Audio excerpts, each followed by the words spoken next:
मैं as a गैर मुस्लिम भी जब हजूर पाक सल्लल्लाहु अलैहि वसल्लम का उसवा हुस्न पढ़ता हूँ या उनकी जिंदगी के मुतालिक पढ़ता हूँ या उनका दर गुजर का माफी देने का उनकी अमन और सलामती का पैगाम पढ़ता हूँ, मुझे एक अफसोस यहां होता है कि ये कैसे हमारे उनके उम्मती हैं कि उनकी बातों पर अमल नहीं करते।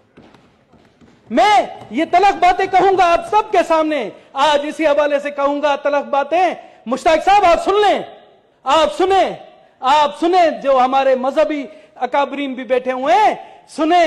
आज हमारी कौम, हमारा मुल्क सैलाब की जद में है और हमारे मुल्क में एक कौमी आफत आई हुई है और मुझे देखें, मैं हैरान हूं कि इस नबी के उम्मती एक दूसरों की टांगे खींचने में मसरूफ हैं और उनको भुला दिया है, अपने मुस्लिम भाइयों की भी भुला दिया है। मैं तो हैरान हूं कि हमारे मुल्क में पाकिस्तान में 96% आपके मुस्लिम भाई रहते हैं, आपका कहां है वो जज्बा? मुझे तो हैरानगी है हमारी अपोजिशन पर, मुझे हैरानगी है हमारी हुकूमत पर कि अपने नंबर करने के लिए एक दूसरे की टांगे खींच रहे और ये नहीं सोच रहे हैं कि हमारे 3 करोड़ मुस्लिम भाई, पाकिस्तानी भाई इतने दर्द अंगेज अंदाज में जिंदगी गुजार रहे हैं। मैं कहता हूं मुझे शर्म आती है कि मुझे शर्म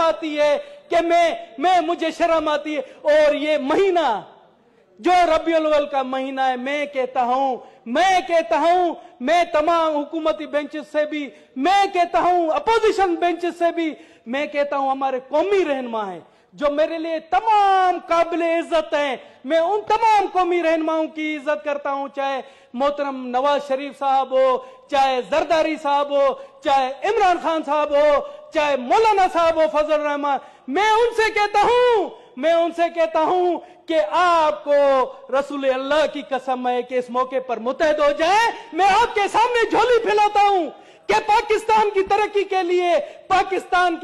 के लिए आप मुत्तहद हो जाएं और ये एक दूसरे से ये सियासतबाजी छोड़ दें ताकि हमारी आवाम को सुकून में असर आ सके। ये आपका मुल्क इस्लाम के नाम पर बना है, आप बुलंदो बांग दावे करते हैं कि हम इस्लाम का किला बनाएंगे। इस हालत में आप लोग इस्लाम का किला बनाएंगे?